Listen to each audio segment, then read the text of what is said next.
fear does strange things to your money. Sometimes fear makes you spend, like buy it now because what if later is even worse? Sometimes fears makes you hoard, like don't touch anything because what if it all falls apart? And sometimes fear just sits in your chest like this constant hum. You got that fear of the bills and prices in the future and those what ifs.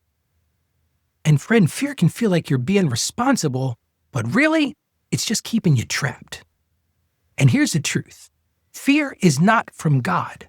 So today we're going to start breaking its grip gently, practically, and in a way that you can actually live out. Because friend, you can change this. So here's the question you and I are answering today. How can you break that cycle of financial fear once and for all? And I want to help you name it. I want to help you understand it. But bigger than any of those things, I want to help you replace it with what God actually gives you. This isn't about hype. It's not about pressure, just a steadier heart and a clearer next step.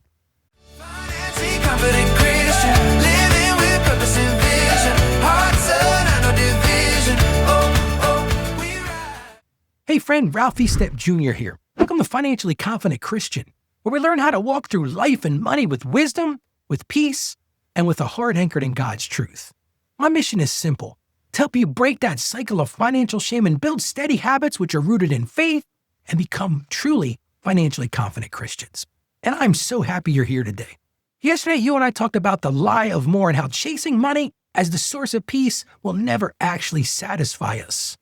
But today we're going to talk about what usually sits underneath of that chase, fear. Because a lot of money decisions you regret weren't math decisions, they were fear decisions.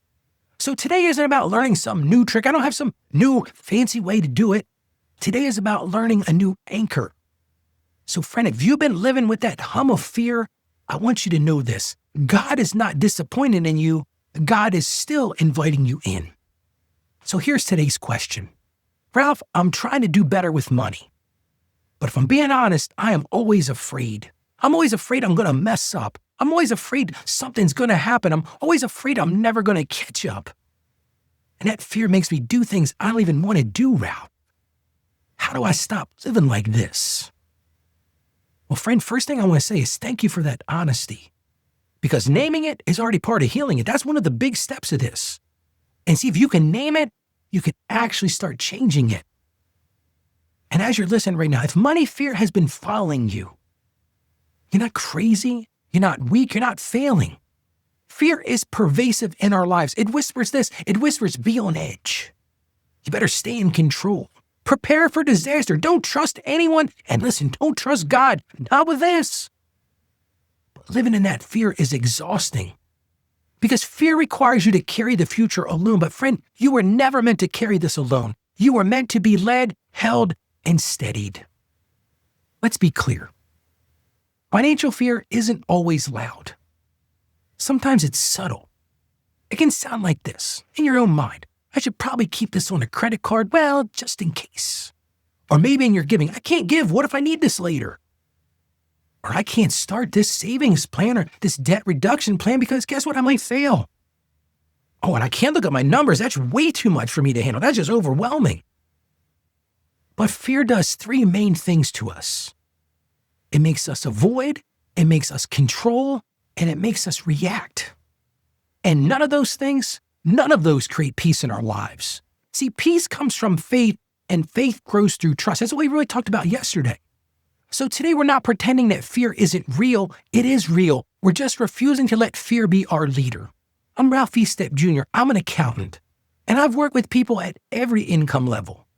And here's what I've learned. I've been doing this for 30 years. Fear is not limited to people with little money. Let me just tell you right now. Fear can live in six-figure homes. Fear can live in that high-income job. Fear doesn't always look at how much you have. It's about the story that you believe, about God and about tomorrow. But here's the best part. Stories can be rewritten. See, I've seen fear show up in both extremes. I've seen it. One person overspends because buying gives them that moment of relief. They break that fear for a second. That's relief for them. The same thing happens. Another person hoards because savings gives them a moment of control. Hey, if I save it, I'm in control. I don't have to worry so much.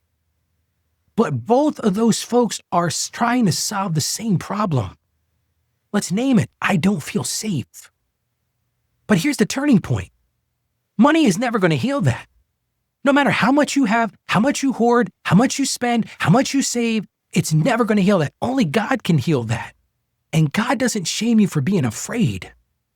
He understands that. He invites you to bring that fear to Him. He says, come closer, let me carry what you've been carrying. So here's the real question today. What would change if your money decisions came from faith instead of fear? But deeper than that, what would change if you could pause, breathe, and choose your next step without panic? Because here's the truth of today. You can. Let me start by saying this. Fear is a signal, it's not a leader. See, fear shows up to alert you, and it's okay. But fear is never qualified to drive you home. See, fear says react. Oh, I better react. There's something going on. And that's a good thing. That keeps us alive. But faith tells us something deeper. Respond. See, fear is fast. It's quick. Bad decisions. Oh, I got to make like a fearful thing. What do I do here? But faith is steady.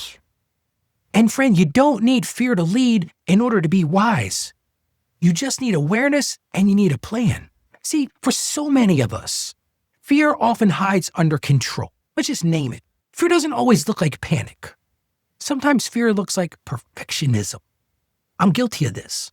Micromanaging things, obsessing about things, checking our accounts every hour. Yes, there are people out there on their bank app every hour. What's in my account? What's in my account? And there are people out there feeling guilty if you spend anything. If you spend a dime, they are living in fear. Because see, that control feels like safety until it becomes a prison, a self-created prison. But faith loosens that grip, not because you stop caring. That's not what I'm saying at all, but because you stop carrying everything alone. And friend, you are allowed to loosen that grip. From what I've seen, fear shrinks your world. See, fear makes you small. It holds you back. It makes you say, I can't, I won't, oh, not yet. Maybe someday when I don't feel so fearful. But faith, when it expands, it grows your world. It says, God is with me. God will guide me. I can take one small step today. And friend, small steps break big chains. You don't need some giant leap. You just need one faithful step. But hear me on this. God doesn't just remove the fear, He replaces it. And this is huge. See, God doesn't just tell you, stop being afraid. He replaces fear with something even better. He replaces it with things like power in Him, love in Him, and self-discipline. See, power means you're not helpless anymore. Love means you're not abandoned, and self-discipline means you're not out of control. See, that's the Spirit of God at work in you. And friend, if you felt weak, this is your reminder. God has already put strength inside of you. It's already in there. You just have to harness it. You've got to know that faith multiplies what fear would waste. See, for so many of us, fear wastes energy on worst case scenarios. I've been here, done that. What if this happens? What if this happens? What if this happens? And you spend your whole day worrying about, well, what happens this? What if I do this? What if I do this? It just wastes your energy on things that probably will never happen. But faith uses energy for wise next steps. See, fear always tells you, what if it all goes wrong? What if it all breaks? What if everything breaks down? But faith says something deeper. It says, God, show me today's step. What will you have me to do today? And see, that one step, that's how freedom starts, not by predicting the future. We can't do that. Anybody tells you they can predict the future, they're lying to you. But by obeying God in the present. And friend, as I've said the last couple of days, you can obey one step at a time. So today, break that cycle with a simple pattern that you can actually use. Here's a pattern you can use this week. I'm going to give you something you can take away with. Name the fear, bring it to God, and take one small step anyway in light of that fear. Name it, pray it, and move. See, fear breaks when you stop feeding it with avoidance. Guess what? We create our own levels of fear. We're feeding it. We keep on doing it because we avoid it. But name it, pray about it, and move on. Because friend, you don't have to feed it anymore. Let's look at 2 Timothy chapter 1, verse 7.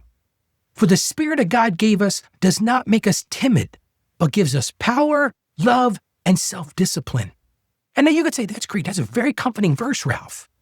But it's so much bigger than that. It's a new identity. It's telling us fear is not our leader, but God's Spirit is our leader. So when fear speaks, and listen, fear is going to speak to you. I cannot tell you that you're never going to have fears. Part of your human anatomy is that you will have fears, but here's the thing, you don't have to obey it. You could answer it with, God is my provision. So here's your next action step. Pray over your number one money fear. Just name it. Not 5 fears, just one. And I want you to be specific. Things like this. Lord, I'm afraid of not having enough. I'm going to pray about that. Lord, I'm afraid of another emergency. I've been down this road, Lord. I'm worried about this. Or Lord, I'm afraid I'm never going to get ahead. Or Lord, and so many of us feel this one, I'm afraid I'll fail. Start there and then pray this. Lord, replace fear with faith. Give me power, give me love, and give me self-discipline. And then take one small step today. Maybe one call, one budget check, one transfer, and one calm decision. Because friend, you're not trying to fix your whole life today. Just take one next step without panic, because guess what? You can do one step. Lord, thank you for your spirit of power, of love, and of self-discipline. Break the grip of fear in our finances and replace fear with faith today. Teach us to take steady steps without panic. And for the person listening right now, steady their breathing, steady their thoughts, and Lord, steady their heart. Remind them that they are not alone and they are not stuck. And we ask this in Jesus' name. Amen. Friend, if you've been battling financial fear, I want you to know this.